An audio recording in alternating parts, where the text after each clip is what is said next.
Salam sejahtera Malaysia. Denyut nadi suara rakyat bergema di channel ini. Sebelum kita mulakan berita pada hari ini, jangan lupa tekan butang subscribe, like dan share. Sila tinggalkan komen anda. Denyut nadi suara rakyat terus bergema di channel ini. Salam sejahtera Malaysia, Denyut nadi suara rakyat terus bergema di channel ini. Terima kasih saya ucapkan kepada kamu semua yang sudah tekan butang subscribe, like, share dan komen. Bagi kamu yang belum lagi tekan butang subscribe, saya mohon bantuan kamu untuk tekanlah butang subscribe itu, kerana itu akan membuatkan saya lebih semangat untuk menjadi suara bagi rakyat, dan kita harap channel ini akan menjadi lebih besar, dan apabila sudah cukup besar akan menjadi perhatian kepada Datuk Seri Anwar Ibrahim dan juga semua menteri-menteri kabinet. Kita boleh menjadi suara bagi rakyat. Kita bersyukur kerana di bawah kepimpinan Datuk Seri Anwar Ibrahim, suara-suara rakyat kini boleh diterima. Yang penting jangan fitnah, yang penting jangan membuat cerita yang tidak benar. Tapi selagi suara rakyat itu benar, Datuk Seri Anwar Ibrahim mudah-mudahan akan mendengar suara kita. Kerana itu tekan butang subscribe. Okey, ada baru-baru ini tuan-tuan dan puan-puan yang dihormati sekalian. Ada satu berita yang paling mengejutkan dan mengecewakan. Tan Sri Muhyiddin Yassin kata, kabinet pada kali ini paling mengecewakan dalam sejarah. Excuse me. Excuse me. Apa maksud mengecewakan itu? Sebab pada pandangan saya, paling mengecewakan bukanlah kabinet Anwar Ibrahim, tetapi kabinet Muhyiddin Yassin. Kenapa saya kata begitu? Kabinet yang cukup besar, tetapi tidak dapat memberikan seperti sepatutnya yang diharapkan oleh rakyat Malaysia. Kabinet yang besar ini, mana bagus hebatnya kabinet Muhyiddin Yassin? Kalau kamu boleh komen, sila tinggalkan komen. Tapi pada pendapat saya, kabinet Tan Sri Muhyiddin Yassin paling teruk. Kenapa? Tan Sri Muhyiddin Yassin tidak dapat mengekalkan sokongan ahli kabinet kepada dia. Jadi mana yang bagusnya dengan kabinet Tan Sri Muhyiddin Yassin? Yang saya tahu, cubalah kamu nafikan kalau boleh nafikan. Yang saya tahu, yang benar terjadi, yang betul-betul sudah terjadi, kabinet Tan Sri Muhyiddin Yassin sendiri yang menggulingkan Tan Sri Muhyiddin Yassin. Jadi mana bagusnya, mana yang hebatnya sangat kabinet Tan Sri Muhyiddin Yassin? Of course, kita tidak boleh nafikan. Setiap kabinet yang dibentuk ada kelemahan masing-masing. Tidak dapat dinyatakan, kita tidak dapat mengaku kabinet Anwar Ibrahim ini adalah kabinet yang sempurna. Tidak. Tetapi sekurang-kurangnya kabinet ini adalah kabinet perpaduan yang Datuk Seri Anwar Ibrahim fikir jangka panjang selama 5 tahun. Ini bukan kabinet 10 bulan, 12 bulan, 18 bulan. Ini bukan kabinet untuk hanya touch and go. Ini bukan kabinet touch and go. Ini kabinet 5 tahun yang difikirkan oleh Datuk Seri Anwar Ibrahim supaya ada kestabilan di dalam politik Malaysia. Saya fikir Seri Paduka Baginda yang di-Pertuan Agong turut bersetuju bahawa inilah kabinet perpaduan terbaik. Sekali lagi, sekiranya kabinet ini diterima oleh Seri Paduka Baginda yang di-Pertuan Agong, adakah, ini persoalan saja, ini persoalan, adakah sekali lagi Tan Sri Muhyiddin Yassin cuba untuk mempersoalkan yang diterima oleh Agung? Itu persoalan saja. Kamu berikan komen kamu. Selama ini, beberapa puluh hari yang lalu, agaknya sudah lebih daripada 10 hari, lebih kurang 10 hari lah.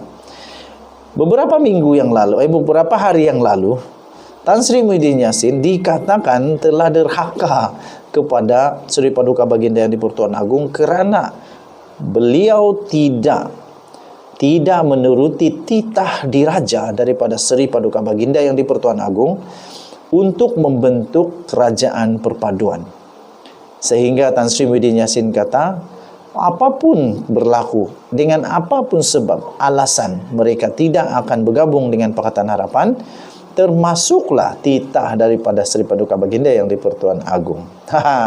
Jadi sekarang, setelah Pakatan Harapan yang diterajui oleh Datuk Seri Anwar Ibrahim menjunjung titah ke bawah Duli Yang Maha Mulia Seri Paduka Baginda Yang di-Pertuan Agong, dengan juga hasil perbincangan mesyuarat persetujuan daripada Majlis Raja-Raja Melayu, telah bersetuju menjunjung titah untuk membentuk kerajaan perpaduan bersama dengan beberapa lagi gabungan parti yang juga menjunjung titah daripada Titah Diraja Seri Paduka Baginda Yang di-Pertuan Agong bersama dengan Majlis Raja-Raja Melayu untuk membentuk kerajaan perpaduan daripada Barisan Nasional, daripada GPS, daripada GRS, daripada Warisan, daripada Bebas, daripada KDM, daripada PBM, dan mungkin ada beberapa lagi yang saya tidak tersebut.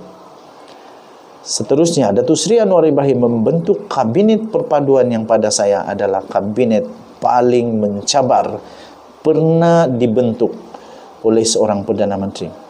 Persoalannya mudah saja, tuan-tuan dan puan-puan. Kalaulah Tan Sri Muhyiddin Yassin dapat sokongan daripada BN, pandaikah dia buat kabinet nanti yang macam begini bagusnya? Pandaikah nanti dia buat kabinet yang begini bagus? Tan Sri Muhyiddin Yassin berkata kabinet paling mengecewakan dalam sejarah. Bukan. Kena mengakui bahawa kabinet kamu dulu itu lebih teruk sebab mereka tak setia. Mereka juga lah yang jadikan kau tidak lagi Perdana Menteri. Kesian jugalah. Kesian juga. Yang saya tahu, menteri-menteri kabinet Tan Sri Muhyiddin Yassin juga dulu berpaling tadah. Malahan dia punya speaker, timbalan speaker Dewan Rakyat sendiri berpaling tadah. Kesian. Okey. So, walaupun Tan Sri Muhyiddin Yassin menyifatkan kabinet pimpinan Perdana Menteri kita ini Anwar Ibrahim mengecewakan dalam sejarah, tapi pada pendapat saya kabinet ini adalah kabinet terbaik. Apa tidak terbaiknya? Bagaimana Datuk Seri Anwar Ibrahim memeras otaknya supaya kabinet ini adalah betul-betul kabinet perpaduan. Betul-betul. Dan kalau kita kaji secara mendalam, kabinet ini benar-benar adalah kabinet perpaduan, di mana semua orang diikat dengan tanggungjawab yang betul, posisi yang betul, dan mereka juga diberikan tanggungjawab yang memang tepat. Akhir sekali, semua orang di dalam kabinet ini dapat dikawal oleh satu demi satu, menteri demi menteri, kerana sentiasa saling kait mengait. Jadi tidak akan ada orang yang boleh mengguna kuasa dengan salah. Tidak akan terjadi salah guna kuasa. Kerana apa? Semuanya berkait-kait. Dan setiap orang boleh sentiasa menegur satu sama lain. Jadi tuan-tuan dan puan-puan, pelik sungguh Tan Sri Muhyiddin Yassin kata kabinet ini paling mengecewakan dalam sejarah. Tapi sebenarnya ada satu istilah yang selalu saya pakai, cermin rosak. Cermin dulu diri sendiri, baru tengok siapa sebenarnya yang lebih mengecewakan. Kabinet besar dengan tahap-tahap ada waduta khas lah, inilah, sampai dikutuk, dikritik, dipersoalkan. Apa guna? Banyak betul, berpuluh-puluh menteri kabinet. Tapi dikatakan oleh penganalisis, pakar-pakar politik Malaysia mengatakan itu punya kabinet tidak berfungsi dengan baik. Kerana apa? Semua sibuk untuk mau dapat kuasa. Apa pendapat kamu? Sindar tinggalkan komen kamu. Denyut Nadi, Suara Rakyat terus bergema di channel ini. Jangan lupa untuk tekan butang subscribe, like dan share. Kita jumpa lagi. Bye-bye.